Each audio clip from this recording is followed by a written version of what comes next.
ലോകം മുഴുവൻ ഇന്ന് ഉറ്റുനോക്കുന്നത് നമ്മുടെ ഇന്ത്യയുടെ കടൽ തീരങ്ങളിലേക്കാണ് കേട്ടോ. എന്താണ് കാരണം? സിമ്പിളായി തന്നെ പറഞ്ഞു തരാം. അത്യാധുനിക സാങ്കേതിക വിദ്യയുടെ കാര്യത്തിൽ നമ്മുടെ ഇന്ത്യ ചരിത്രപരമായ ഒരു കാര്യം നേടിയിരിക്കുകയാണ്. ഇനി വിദേശ രാജ്യങ്ങളെ ആശ്രയിക്കുന്ന കാലം കഴിഞ്ഞു എന്ന് വേണമെങ്കിൽ പറയാം. ഇന്ത്യൻ നാവികസേനയുടെ വരും കാല വിമാനവാഹിനി കപ്പലുകളെ ഭരിക്കാൻ പോകുന്ന ആ ഒരു ഗെയിം ചേഞ്ചർ പ്രോജക്റ്റിനെ കുറിച്ചാണ് ഇപ്പോൾ ചർച്ചാ വിഷയമായിരിക്കുന്നത്. ഏറ്റവും നിർണായകമായ ഘട്ടത്തിൽ എത്തി നിൽക്കുന്ന ഈ ഒരു പ്രോജക്റ്റിനെ കുറിച്ച് നമുക്ക് ഇന്ന് വാർത്തയിൽ വിശദമായി തന്നെ പരിശോധിക്കാം. Let's check in detail. Welcome to the point. അതെ, കേട്ടത് ശരിയാണ്. ഇനി ക്യാബിനറ്റ് കമ്മിറ്റിയുടെ അന്തിമ അനുമതി മാത്രം കാത്തു കിടക്കുകയാണ് നമ്മുടെ ഈ വമ്പൻ പ്രോജക്റ്റ്. TEDBF എന്നാണ് ഈ പ്രോജക്റ്റിന്റെ പേര്. എന്താണ് ഈ പ്രോജക്റ്റ്? നമ്മുടെ പ്രതിരോധ മേഖലയിൽ വിദേശ വിമാനങ്ങളെ ആശ്രയിക്കുന്നത് കുറച്ച് സ്വന്തം മണ്ണിൽ തന്നെ ലോകോത്തര നിലവാരമുള്ള വിമാനങ്ങൾ നിർമ്മിക്കുക എന്നതായിരുന്നു കേന്ദ്ര സർക്കാരിന്റെ ലക്ഷ്യം.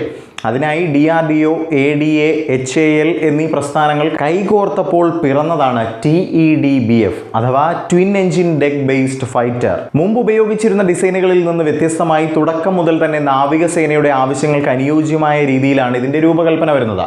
അതായത് കടലിലെ കഠിനമായ കാലാവസ്ഥയിലും വിമാനവാഹിനി കപ്പലുകളുടെ ചെറിയ റൺവേകളിൽ നിന്നും സുഗമമായി കുതിച്ചുയരാൻ ഇതിന് കഴിയുമെന്നതാണ്. പക്ഷേ പ്രിയപ്പെട്ട പ്രേക്ഷകരെ, വെറും ഒരു പോർ വിമാനം മാത്രമല്ല ഇത്. ഇതിന്റെ രൂപകൽപ്പനയിൽ ഉപയോഗിച്ചിരിക്കുന്ന സാങ്കേതിക വിദ്യ വിദേശ വിമാനങ്ങളെക്കാൾ ഒരുപടി മുന്നിലാണ്. അതെന്താണെന്നറിയാമോ? സിമ്പിളായി തന്നെ പറഞ്ഞു തരാം. ഈ വിമാനത്തിന്റെ ഏറ്റവും വലിയ പ്രത്യേകതയാണ് ഇതിന്റെ ക്ലോസ് കപ്പിൾഡ് കനാറ്റ് ഡെൽറ്റ. അതെ, ഇതൊരു കോൺഫിഗറേഷനാണ് കേട്ടോ. വിമാനത്തിന്റെ മുൻവശത്തുള്ള ചെറിയ ചിറകുകൾ കുറഞ്ഞ വേഗത്തിലും കൃത്യമായ നിയന്ത്രണം ഉറപ്പാക്കുന്നു.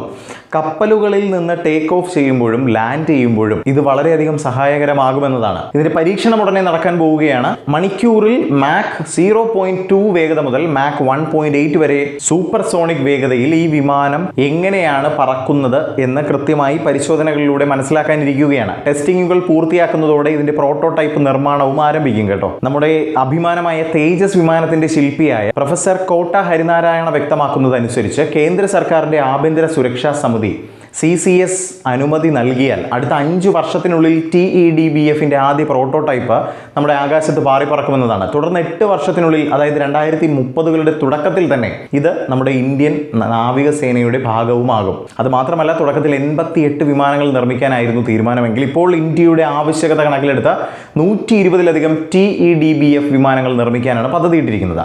എന്തുകൊണ്ടാണ് ഈ എണ്ണം കൂട്ടിയതെന്നറിയാമോ? വിമാനവാഹിനി കപ്പലുകളിലെ പരിശീലനങ്ങൾക്കും അറ്റകുറ്റപ്പണികളുടെ സമയത്ത് ഉപയോഗിക്കുന്നതിനുമായി കൂടുതൽ വിമാനങ്ങൾ ഇന്ത്യക്ക് ആവശ്യമാണ്.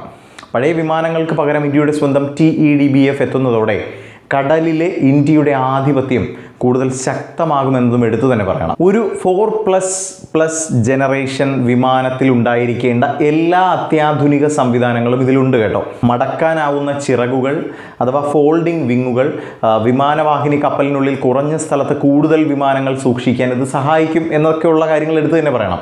അതുപോലെ തന്നെ ബലപ്പെടുത്തിയ ലാൻഡിംഗ് ഗിയറുകൾ കപ്പലുകളുടെ റൺവേയിൽ കഠിനമായ ലാൻഡിങ്ങുകൾ സുഗമമാക്കി ഇതിനെ താങ്ങി നിർത്താൻ ശേഷിയുള്ളതാണ്. ഇന്ത്യൻ AESA റഡാർ ദൂരെയുള്ള ലക്ഷ്യങ്ങളെ പോലും കൃത്യമായി തിരിച്ചറിയാൻ സഹായിക്കുന്ന വിദേശീയ റഡാർ സാങ്കേതികവിദ്യ, അതാണിത്. അതുപോലെ തന്നെ അത്യാധുനിക ഇലക്ട്രോണിക് സിസ്റ്റങ്ങൾ, ആശയവിനിമയത്തിനും സിഗ്നൽ സുരക്ഷയ്ക്കുമായി ഇൻ്റഗ്രേറ്റഡ് സിസ്റ്റംസ് ഇതിലുണ്ട്. റഫേൽ പോലെയുള്ള വിദേശ വിമാനങ്ങളെക്കാൾ ഇന്ത്യക്ക് അനുയോജ്യമായ രീതിയിലാണ് ഇതിൻ്റെ നിർമ്മാണ പ്രവർത്തനങ്ങൾ നടക്കുന്നത്.